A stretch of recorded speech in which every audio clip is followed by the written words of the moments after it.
everybody. This is James of Undiscovered, dedicated to original peoples as always. And we out over the Ghana, Accra. We've got a special guest on, John Owoo. How you doing, my brother? Welcome to the show. Thank you. My name is John Owoo. Oh, apologies. Yeah. Well, John, today, a very interesting person who I've came across. He showed me around Ghana. And also, I find out along the way that, he's a very interesting person, a world traveller, and also an arts journalist. So we're going to have a little introduction and then we're going to get further into the discussion. And John, if you could give us a little introduction to the beginning of you becoming an arts journalist, how did it all begin? Well, I majored in politics in the School of Journalism, but I left school at the time the military were in power in Ghana. It was not so easy to practice as a political journalist. So I switched to arts journalism and I really loved it and I've been there ever since. So that explains why I shifted from political reporting to arts to Very become interesting. an arts writer. Interesting. And you also get to travel a lot of countries. John's been to the least of, I think it's, well, let me tell, is it 62 or 63 countries? Yeah, that's right. Yeah, well, amazing getting to travel with your work, and me, I love to travel. So two travelers, so we have that connection of will, global mindset, and getting to travel, John. Where was like one of the first places that you traveled to in the And beginning? the first place I traveled to was Lomé, which is next door to Ghana, Togo. Oh, Togo. I was there to cover a program for, I think, a church. I was editing a church magazine, so they took me there to write about a program they had over there.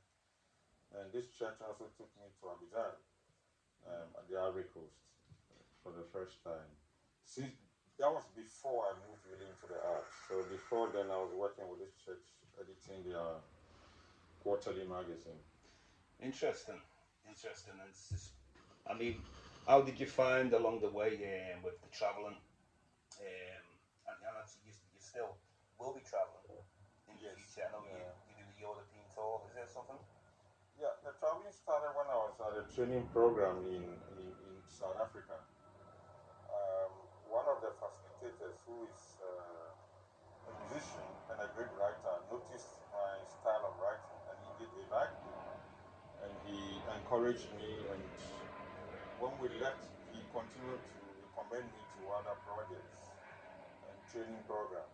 And there's another guy in Senegal who also really helped. So that started the whole thing, and of course I have a working knowledge of French and German, and that also helped, especially French helped in traveling around Francophone West Africa and Francophone North Africa. Yes, Yeah. interesting. Yeah, so that's it. So with art journalism, just for people who don't know exactly what it is, can you give us let us know a bit more about what arts journalism is, and what impact does it have on for people to take part in it or be involved in it? Yeah. I mean, arts journalism is just a specialized area in journalism, just like we have sports writing, political writing, and Oh yeah. health, journalists, and so on. So arts writing is basically writing about the arts, both the traditional and contemporary, like theater, dance, film, music, and so on. Theater, also poetry, literature, and so on. We have the performing arts and the literary arts. So both combined from the arts, and of course art journalism is about writing about these areas. Yeah. So which are some of the fascinating places did stand out a lot to you getting to travel and with the art journalism? Is there some place that standed out more than others that you got more from it? Well, everywhere I travel to is exciting. It has Yeah. its own way of, you know, arousing my emotions and interest. But I would say that the international biennales, like the Venice Biennale, and what we have in Kassel, Germany, called Documenta, the two experiences I've had that really moved me because it's so huge spaces and millions of people visiting and things like that. And I got to learn a lot because I meet people from all over the world, see artworks from all over the world. and also the film festival in Berlin, which Wow, I have seen, which is also quite interesting. 40 venues screening films during the festival, which is brilliant. really amazing. And these are these outdoor festivals? Of course, the Yeah. biennales are always indoors. Of course, there are works that are mounted outside, Mm. but largely indoors. Yeah. The theater festival is, the film festival is also indoors because it is done in autumn. So, of course, Mm. it's raining and things like this. Of course, films are screened indoors. But there are outdoor festivals like Yeah. music, which it's often in summer, so you see huge parks, and live music. So Yeah. it's both indoors and outdoors. You can have. It depends on the season and the events. I see a lot of the books that you've got. You've got plenty of books. I see that you read a lot, study a lot. Is this something that you've always took an interest in reading? Yes, I did literature in high school, and I really love literature. Yeah. But when I was in first year in the university, I decided that each student loan that comes, I buy 4 books. Yeah. So every student loan, I buy 4 books before I start using it for myself. Yeah. We had this form of student loans, which was instituted by the government at the time. So each student has some amount of money from the government, which you repay when you leave school. Yeah. So I use anytime I get it, I buy 4 books out of it. Mm. Yeah, and when I became an art journalist, I travel around, go to museums, and I get copies for free, and I also buy copies whenever I travel. Of course, I largely use them for research purposes. But of course, the novels I have read them, but the art books I use them for research purposes. Yeah. So what type of research? Yeah, even outside of art journalism, you were saying before you're into politics, but political. And Yeah, yeah. what's some of the stuff that really inspires you to read? I mean, you got a whole library of different books. Yeah, because I want to learn. I Yeah, learn a lot from books, and as a interesting. writer, if you learn, you read, you learn, you improve your writing skills because I get to see the styles and Yeah, from other writers. So yeah. it's also a learning process for me. But I enjoy reading. As you can see, I'm a freelance journalist, and I sit here alone. And sometimes I have to read because I Yeah. get tired. Well, that's interesting. I do read a lot myself, particularly on African history, indigenous traditions around the world. So knowledge is power, and you need to read. Also, you do primary research yourself because also you're getting to travel and be there on the spot. Yeah. So primary research also that's definitely something that's helped me. And well, growing up in Ghana, how would you describe Ghana today to Ghana when you were growing up? Is it two completely different places? Yeah, that's right. I mean, growing up, life was quite easy in Ghana. Mm. Everything was available. And I used to tell young people now that Ghana used to work. We had buses that ran like buses in Europe, and they are often on time. We had people who cleaned the streets. Electricity was constant. Water was constant. We didn't have all this pollution of rivers and plastic waste all over the city. Wow. So this is the change I've noticed. Of course, the economy was also much better, although the economy has widened in terms of GDP and GNP, but uh, the the population is not feeling it in their pockets. Of course, there's a difference between the people having money in their pockets and the economy growing in trillions or billions. Yeah, yeah. Well, I mean, there's a lot of places that are going through similar, some worse, So, but Ghana's it's a place that I always wanted to travel to anyway, and a lot of people are attracted to come to Ghana. I've noticed people from the United States and other places in the world. What is it that really attracts people to Ghana? Would you say? Yeah, I think the hospitality. Ghanaians are really nice people, and I think you have experienced it. People will just say hello to you on the streets. Definitely And, welcoming. Yeah. yeah, and I think that we also it's relatively safe. I mean, there is crime in the city, but it's relatively safe. So these two things combined ensure that people, and of course, with what we do with football around the world is also attracting people to come. And recently, the tourism ministry had this program they call coming back to Ghana or something, year of return, where they invited African Americans and other blacks in the diaspora. Yeah. And we also have this December in Ghana, where we have all kinds of people coming from Europe, especially, and also the US, coming to spend Christmas in Ghana.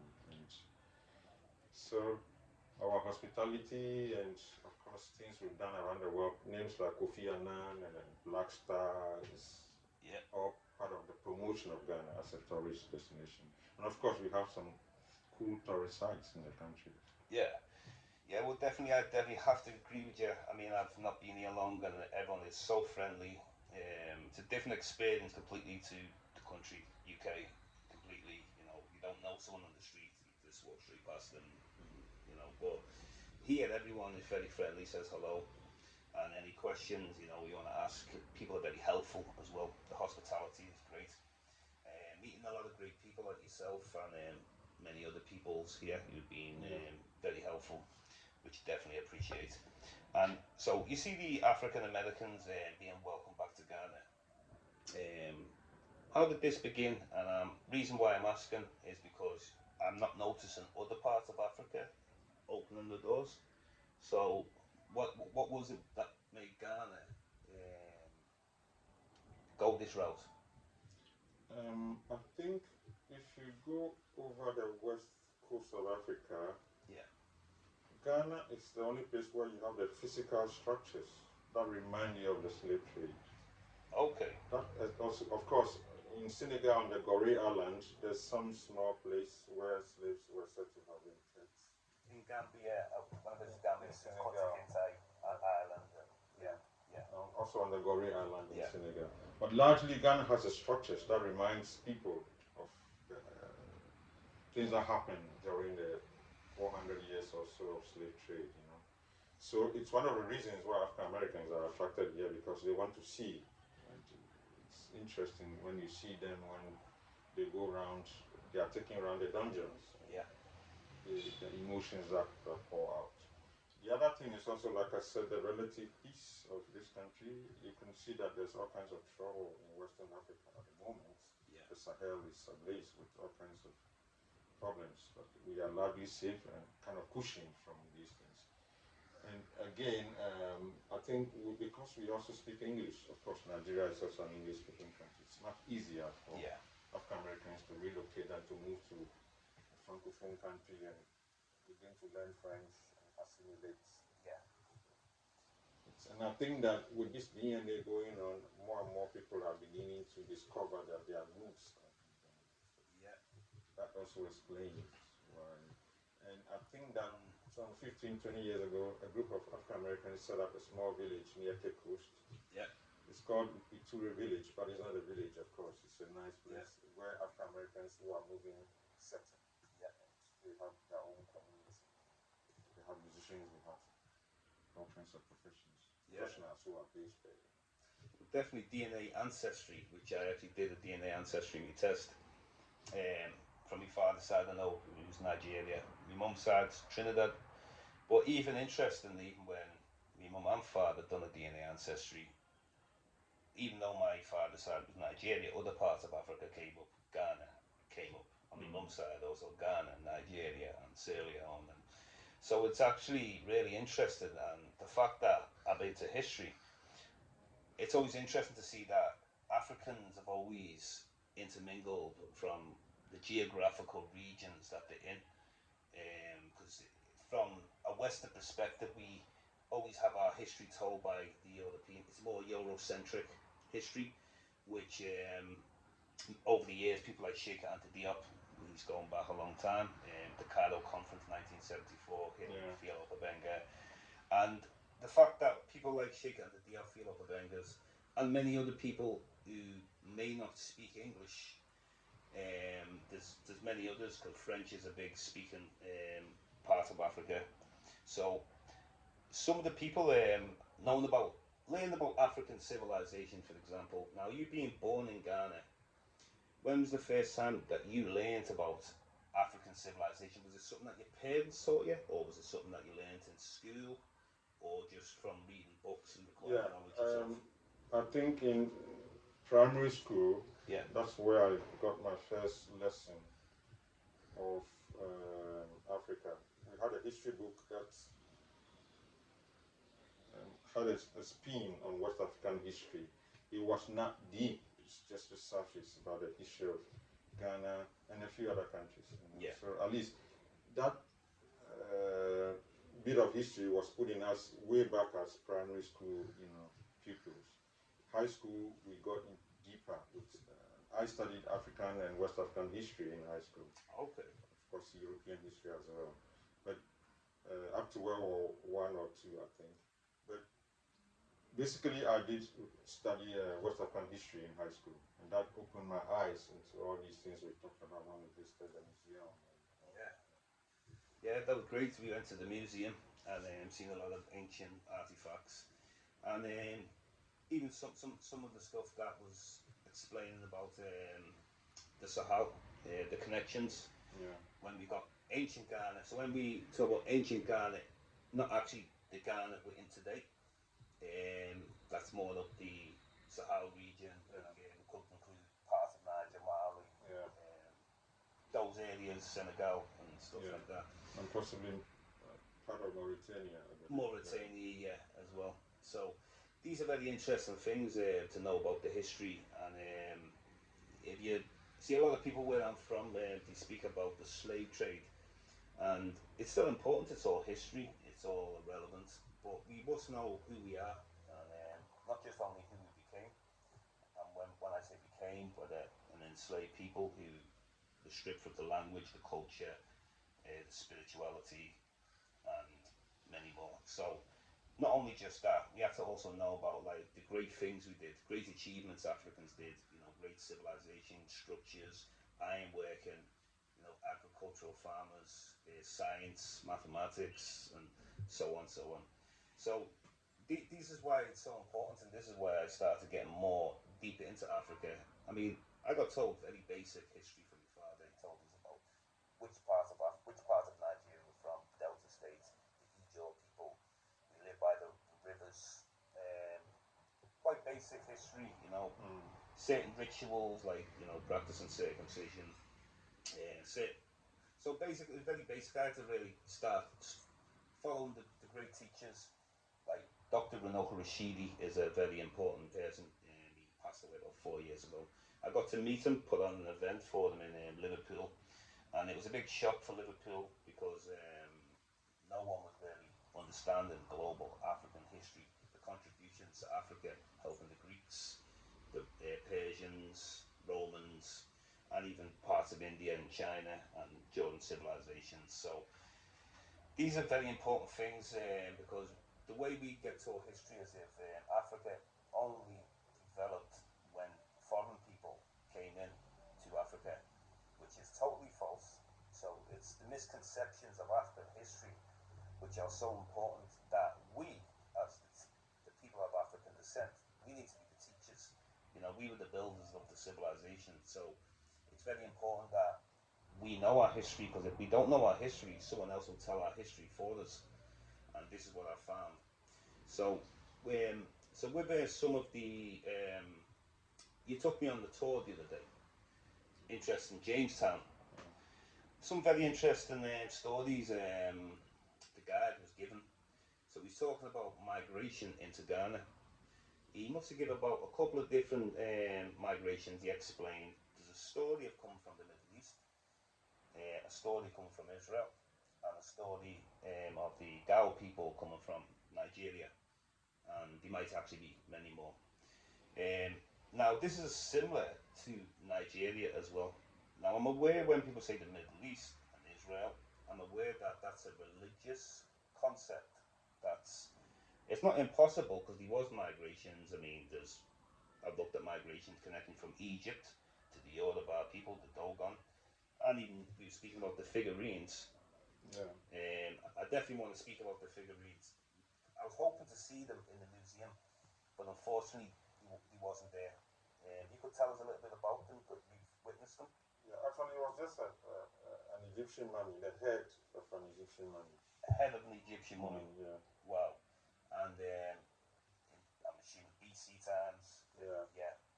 So, what's the story of the Egyptian mummy being in Ghana? Is there?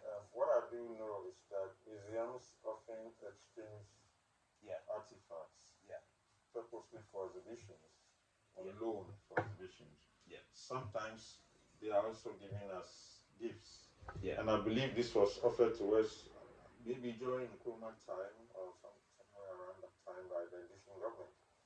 Okay. It's been there for a long time. I saw it as a kid, and it's still there. It's unfortunate we didn't see it the other day, and we should have asked, but I forgot to do that. But I know that from time to time they remove the old stuff and bring in new just to create. Yeah. Because I've been to the storage before and I saw a lot. Yeah. Wow. So they do have a lot of. The museum, you notice the space is not too big, so they have to, be recycling artifacts on display from time to time. But of course, there are permanent ones, which is so with the figurine, this is kind of an indication that there was contact between ancient Egypt and Ghana, of modern day Ghana. Would you say this proves the contact that either they came here or a back and forth thing? I mean, there's different reasons why also people travel anyway. I mean, one's trade, and sometimes people might go somewhere for spiritual reasons. Yeah. You know, that's another important thing as well. So it's a shame that I didn't see it, but I've actually read about something similar about it was Egyptian figurines around about 1800 BC. Now that was just what I've read, but I was hoping obviously I didn't get to see it. But definitely, this is the part of African migration for different purposes, trade, spiritual reasons, and also nature can make us can shape our geographical area. Droughts, famine, the Sahara Desert wasn't always a desert, grasslands, lush vegetation. So there's always reasons, and there's times when animals migrate just like humans migrate, and so we're all one and the same in nature in that way. But so if you tell us some of the places that you've been that really stood out, I mean they all stood out in different ways, which you understand. But which places open your eyes just to be able to travel to, just enjoying the fact you are in this country, which is some of the places that really was a culture shock. I would say more of a culture shock. Or I never had a culture shock because I think that's a wrong. I have been reading and watching films and listening to radio, BBC, Voice of America, and RFE, Radio France International. So at least I'm aware of what's going on. I've never had any culture shock. Everything's fine. I think that's something what the Europeans more than when they travel. They get the culture shock. I don't really get too much of a culture. I'm already ready for it, you know. Yeah. So basically, I'm comfortable anywhere I go. Yeah. That's it. Yeah. Just getting to travel, and the fact that getting funded to travel is something that is great. I mean, I always have to finance my own trips. Obviously, I would have liked to, if there's funding there, that would be brilliant to do. So anyway, the food in Ghana is absolutely amazing. The jollof rice, and I believe that it's like competitions, that you have jollof competitions with Nigeria and other parts of Africa. Yeah, not only jollof, also football. Yeah. Oh, the football, that's heard of everywhere. But the jollof though. Yeah, the jollof competition is always there. Anywhere we meet in outside Nigeria or Ghana, the issue of jollof pops up. If I'm covering a program in Morocco and there are Nigerians there, definitely the issue of jollof will pop up. I mean, we love to joke around this issue. Yeah. So jollof, would you say, is the main food in Ghana? I mean, what were some of the dishes in Ghana? People want each tribe has its own staple food. Okay. Jollof, I don't think it's from any tribe in Ghana. I think it's probably something contemporary, maybe in the 50s. I don't know, but I know Senegal was one of the. Yeah, they also have jollof, but I think that I don't know of any particular tribe or ethnic group in Ghana that has jollof as their staple food. Okay. Yeah. So basically, maybe somebody brought it out and it worked and people followed up. But I think I'll research into it. But I've not seen, I've been to all over Ghana, I've never seen any tribe that has jollof. For example, the guys we have kinky and fish. Yeah. The Ashantis, the Akanze eat fufu. Yeah. And soup. And others eat plantain and leaves, Yeah. So, like the Nigerians have their egusi and fufu and all that. So, but I've never seen any tribe that has jollof as its staple food. So, Okay. Yeah. I have to find out the real history of jollof. The fish has been amazing. The snapper. Yeah, fish is actually popular in the coastal areas and Yeah. the areas with rivers. Yeah. And the north, for example, they have more of meat because they have cows, they have goats. Right. Yeah. Meat is more popular in the north in their diets. And they have a particular way of preparing that removes a lot of fat from it. They fry deep and a lot of fat. I really love it when I go there. Yeah. So with when we talk about Ghana and ancient Ghana, did it start from when it first was called Ghana? Yeah. Well, first of all, what was the older name before it was called Ghana? We didn't have a country. Okay. Basically ethnic groups scattered all over the place, and the British, demarcated and put us together as Ghana. Yeah. But like I told you the other day, these ethnic groups scattered around. We're fighting each other from time to time, for domination and for other reasons. Okay. Yeah. So when was it start from Nkrumah, the name Ghana? Nkrumah is the one who brought the name Ghana. He brought the name Ghana. Yeah. Yeah. Yeah. Tell us a bit about Nkrumah as well. Yeah, Kwame Nkrumah is a Ghanaian, I believe, philosopher. He studied in the UK and the US, and he was brought down by people who were fighting for independence. And there were problems with him and those people. He formed his own party and won the election after independence. Yeah. But he was a visionary because he had plans way beyond his time. For example, he set up the Atomic Energy Commission. At the time, we didn't know if we would need atomic energy for electricity to power generation, but now we are thinking of it. But Kwame Nkrumah did it in the 60s. He could have the Atomic Energy Commission. Of course, he modeled Ghana in the form of socialism from the former Eastern Europe and the Soviet Union. So we had state farms, we had state construction, and they were doing well. There are a couple of roads not far from here that were put up by the state construction company, which until recently were still really usable. Okay. So we did a very good job compared to new contractors who are working on our roads and elsewhere. So Kwame Nkrumah did a lot. He tried to do, he set up the medical school, he set up a university in Kumasi. He did what he had to do for a new country. And no wonder Africa voted him as the man of Africa years ago through the BBC poll.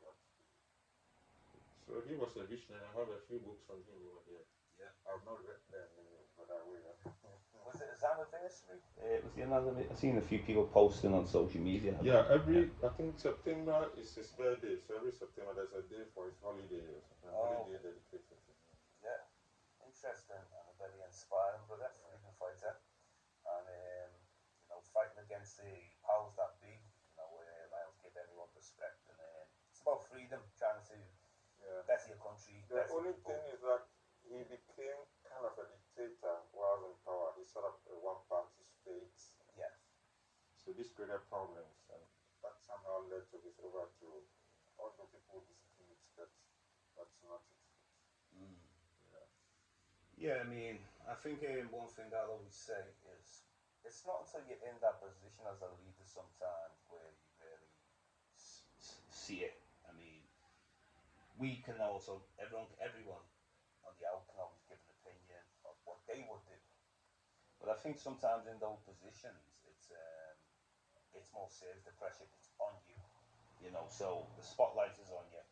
So I mean, for me personally, I see a lot what's going on in Africa and the history that's going on in Africa, and I want to see Africa become independent of outside of everyone else. We're not over relying on other countries from whether it's China, America, Europe, and I think it's to get your country strong, but there must be some unification. If there's no unification, then it can put us in a position like crabs in a barrel, where we just pull each other down. Yeah. And I see this even when I'm born. It happens in America, it happens in the Caribbean, whereas black people, we always seem to, instead of rising each other up, sometimes we always ways we pull each other down, and that keeps us stuck, and it helps other people keep us down as well. So, this land of the resources, Africa, the most resources that, the world can't survive without African resources. And that's very important for people to know as well. Yeah. And when they say Africa is poor, what do you think of that when people on the outside, even though it's got the most resources in the world, but people looking at Africa being poor, how would you describe it when people say that? Well, it is true. Africa is poor. Of course, we do have the resources, Yeah. but we do not have the financial power and the technological know-how Yeah. to turn these resources into what they call it, increase the value in the value chain. Yeah. So we are compelled all the time to ask for people from the West or somewhere else to come and, for example, we have oil, we've discovered oil, but we don't have the resources and the technology to drill and, how do you call it, to find the oil. Yeah, yeah. You don't have the money to do, because you can invest 50 million in doing this and you will not find any oil, and we don't have that money. Wow. Even if we have the money, we don't have the technology. Of course, we have Africans are growing now in the field of science, working with NASA and all kinds of new, but of course, it's not easy to put Ghanaians together to come and do this because we don't have the money and the know-how. Yeah. So it's a bit difficult. I mean, I have a confidence that the future will be better for Africa. I know But we have our problems, but I think a lot of unification needs to happen, and it's what people put as priorities as well. Poverty should be one of the main priorities to tackle. yeah, I mean, in the same vein, I think that some of our leaders did not negotiate well on our behalf. Yes. Otherwise, we could have benefited more from Yeah. what we are benefiting now from our oil and other resources, Yeah. bauxite, gold, etc. So, new generation of leaders must take this into serious consideration, that they must think of Ghanaians when they are negotiating for such fields, not only themselves and the people who are coming to invest. Well, the younger generations, they've got a lot of access to information now. Yeah. Most of them don't even have to read a book; it's all online now. Yeah. So everything is a lot easier now. Yeah. Like getting the knowledge is free. Yeah. It's free now. Yeah. But I definitely appreciate this discussion today, and I've learned a lot from you, and also learned about Ghana, the country Yeah. itself. And just before we finish off, if there's anything that you would like to promote. Yes. First, I want to add that though we are poor, I think that a lot has taken place over the past 20 years. Yeah. There has been tremendous development. Great improvement. We are yet to get there, but I appreciate things that we have done in the past 20 years. We have very good medical infrastructure now. Yeah. We have, how do you call it? We are building very good roads. Yeah. So things are moving on. We have very good infrastructure in terms of IT at the moment. So things are moving, of course, in a very slow pace. But I believe that we will get there. Definitely. And have you got any websites or any for people to be able to follow your Yes. work? Yeah.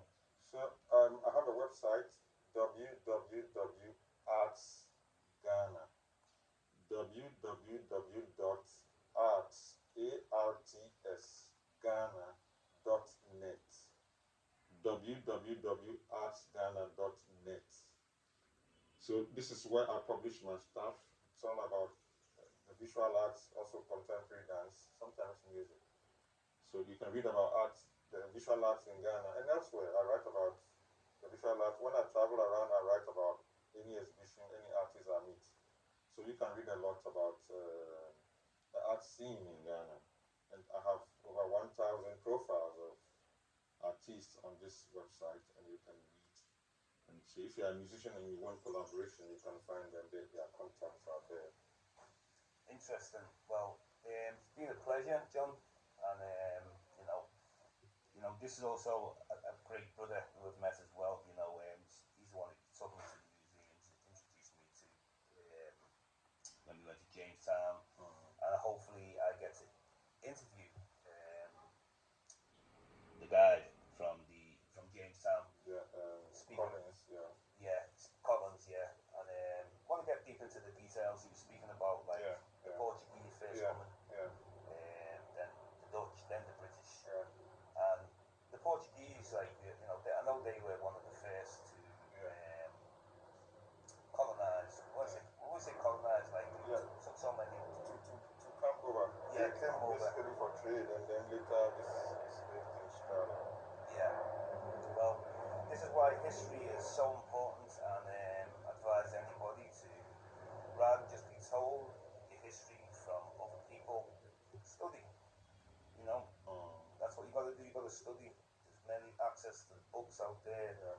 from all different generations, and there's still newer generations still perfecting the work of the Sheikh and the Diobs and other greats that we've got. And that's what it's about, evolving, becoming more knowledgeable, learning more, and correcting any wrongs to make rights.